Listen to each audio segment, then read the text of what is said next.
최근 홍콩에서 가장 오래된 범민주정당인 민주당이 해산을 선언했습니다.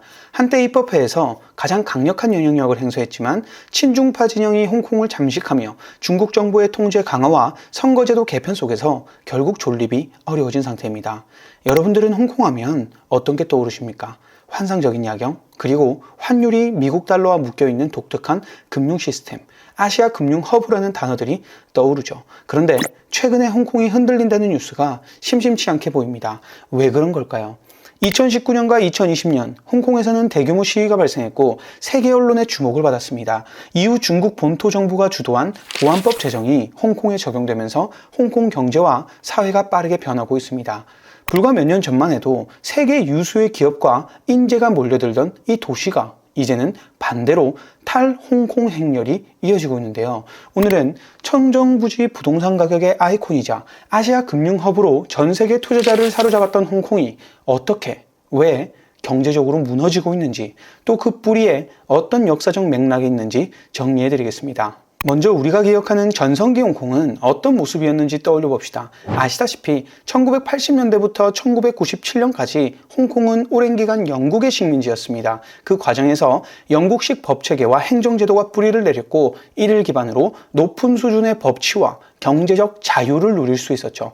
그러다 1997년 홍콩이 영국에서 중국으로 반환되면서 일국양제라는 원칙이 약속되었습니다. 이 원칙에 따라 하나의 중국이라는 틀 안에서 홍콩은 50년간 별도의 법과 제도, 자본주의와 자유시장 경제를 그대로 유지할 수 있게 된 겁니다. 바로 이 일국양제가 홍콩을 본토와 다른 독특한 경제 모델로 발전시킨 결정적인 토대가 되었습니다.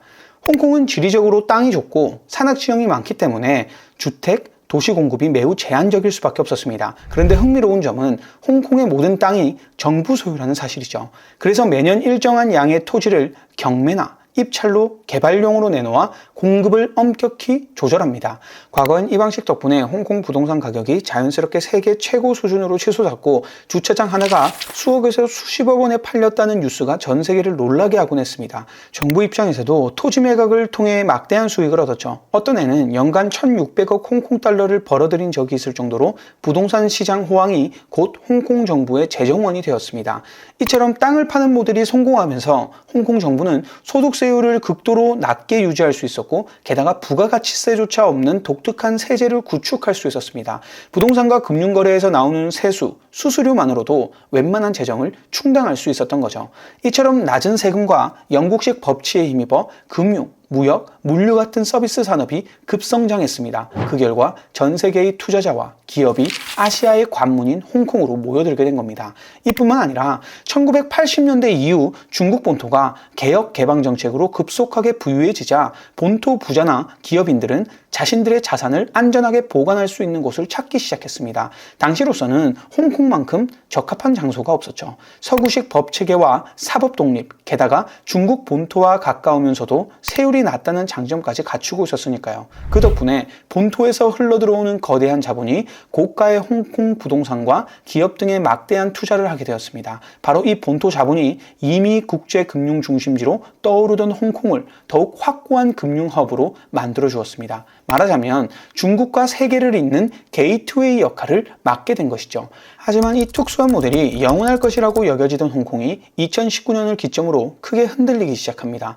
많은 분들이 기억하시겠지만 2019년에 홍콩 정부가 범죄인 인도 법안을 추진했습니다. 이게 뭐냐면 홍콩에서 범죄 용의자로 지목된 사람이 중국 본토로 송환되어 재판을 받을 수 있다는 내용이었죠. 홍콩 시민들이 크게 반발했던 건 중국 본토의 사법체계가 과연 공정할까 하는 의심 때문이었습니다. 홍콩은 그동안 독립된 법원과 재판제도를 지켜왔는데 이 송환법이 통과되면 결국 일국 양제의 핵심인 사법 독립이 흔들릴 거라는 위기감을 느끼게 된 거죠. 그러다 보니 그해 여름부터 수백만 명이 직접 거리로 나와 대규모 시위를 벌이게 됩니다. 시위는 점차 격렬해졌고 홍콩 정부 및 경찰과 충돌이 이어졌습니다. 그 와중에 코로나19까지 겹치면서 대규모 집회가 봉쇄되고 시민들은 심각한 무력감을 느끼게 되죠. 결국 시위가 한창이던 그 시기에 홍콩 정부 지도부와 베이징 중앙정부가 더 이상 이런 혼란을 방치해서는 안 된다고 판단하게 됩니다. 그리고 바로 이어서 결정적인 사건이 터지게 되죠. 바로 홍콩 국가보안법 제정입니다. 이 법안은 홍콩 의회가 아닌 중국 전인대가 직권으로 처리했습니다. 홍콩 내부의 반대든 뭐든 상관없이 베이징이 일방적으로 밀어붙인 거죠. 법의 내용은 꽤나 강력했습니다. 국가분열, 국가전복, 테러, 외세 결탁 같은 범죄를 매우 폭넓게 규정해서 심지어 최고 무기징역까지 처벌이 가능하다고 합니다. 문제는 이 범죄 요건이 상당히 모호하다는 겁니다. 예를 들어 정부 정책을 비판만 했는데도 국가전복 선동이라며 기소될 수 있다는 거죠. 이쯤 되면 궁금해집니다. 아니 정치적으로 시끄러운 건 둘째치고 이게 왜 홍콩 경제까지 망가뜨린다고 하는 걸까 하고 말이죠. 홍콩이 그동안 세계 금융시장에서 위상을 누릴 수 있었던 가장 큰 이유 중 하나가 서구식 법체계와 자유로운 기업 환경이라는 이미지였습니다. 그런데 이 국가보안법이 시행되면서 언론이나 출판, 집회 같은 기본적 자유가 급격히 제한되었고 반대 목소리를 내던 정치인, 활동가들이 대거 구속되기 시작했죠. 그러자 홍콩이 정말 과거처럼 안전한 국제금융 허브인가라는 질문이 자연스럽게 제기되는 겁니다. 금융기관이 가장 중요하게 여기는 게 법적 안정성과 자유로운 비즈니스 환경이니까요. 실제로 미국과 유럽 등의 여러 정부들은 자국 기업의 홍콩에서의 활동 위험성을 경고하기 시작했습니다. 그러다 보니 글로벌 대기업, 특히 빅테크나 금융사들이 우리의 민감한 데이터가 혹시 중국 정부 감시에 노출되지 않을까 걱정하며 본사를 싱가포르 등지로 옮기거나 조직 규모를 확 줄이기 시작했죠. 동시에 홍콩 현지의 교육 사회 분위기가 경직되며 젊은 인재들이 대거 해외로 유출되고 있습니다. 영국의 비에노 등 제도를 통해 10만 명 이상이 떠났고 호주와 캐나다 등 다른 국가로 이민 간 홍콩인들도 많습니다. 그리고 앞서 말했듯 홍콩 경제는 부동산 거래와 금융 거래가 정부 수입의 큰 축이었습니다. 그런데 이런 정치적 불안과 전 세계적인 경기 침체 그리고 미국 금리 인상까지 겹치면서 예전에는 기업들이 토지 입찰에 앞다퉈 고액을 써내며 정부 수입을 채웠지만 이제는 아예 입찰에 참여하지 않거나 참여하더라도 낮은 가격을 제시하고 있어서 재정 적자가 발생하기 시작했습니다. 홍콩 증시도 예전 고점 대비 거의 절반 수준으로 떨어졌습니다. 그렇다고 세율을 올리는 것도 쉽지 않습니다. 또 홍콩처럼 영국식 법체계와 영어 사용이 가능한 싱가포르가 새로운 금융허브로 아주 강력하게 떠오르고 있죠. 여러 기업들이 홍콩 대신 싱가포르를 선택함으로써 홍콩의 매력도가 상대적으로 떨어지고 있다는 겁니다. 그렇다면 홍콩의 앞날은 어떻게 될까요? 사실 원래 계획대로라면 2047년까지 홍콩의 자유시장과 자치권이 유지되어야 했습니다. 하지만 보안법 시행 이후 이미 양제의 핵심인 자유민주 요소가 급격히 사라졌다는 분석이 많습니다. 경제적으로도 해외 투자자들이 홍콩을 믿을 수 있을까 하고 손을 떼거나 다른 도시로 옮기고 중국 본토 자본조차도 다른 루트를 통해 글로벌 자본과 만날 수 있게 된 시대입니다. 홍콩이 예전처럼 독보적인 게이트웨이 지위를 회복하기가 쉽지 않을 것 같죠. 게다가 인재 이탈과 고령화까지 겹쳐서 앞으로 노동력도 부족해질 전망입니다. 점점 활력을 잃어가는 도시에 대한 우려가 나올 수밖에 없는 거죠.